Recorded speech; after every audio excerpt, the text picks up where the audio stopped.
বিনোদনের রঙিন জগতের সাথে পরিচয় করিয়ে দিতে আমি শারমিন মিম চলে এসেছি নাগরিক প্রতিদিনে। বিনোদনের প্রতিদিনের খবরাখবরে আজ জানাবো মাহিরা খানের গসিপ আপডেট। মাহিরা হাফিজ খান পাকিস্তানের অন্যতম জনপ্রিয় অভিনেত্রী। 2017 সালের বলিউডের রুইস সিনেমার মাধ্যমে তার অভিষেক হয়।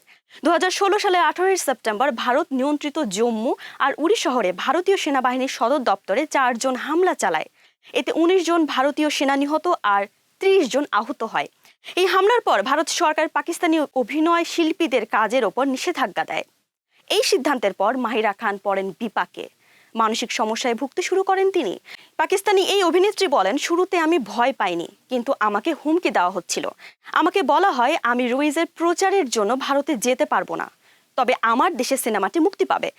আমার দেশের মানুষ এটি দেখতে ভিড় করবে। ওই সময়টা আমার জন্য কঠিন ছিল। আমি ক্রমেই হতাশ হয়ে যাচ্ছিলাম। এই ঘটনার পর মাহিরাকে মানসিক রোগের চিকিৎসা নিতে হয়েছে। 6 বছর ধরে মাহিরা ডিপ্রেশনের ওষুধ খাচ্ছেন। এই ঘটনা থেকে সেরে উঠতে তাকে ক্রমাগত লড়াই করে যেতে হচ্ছে।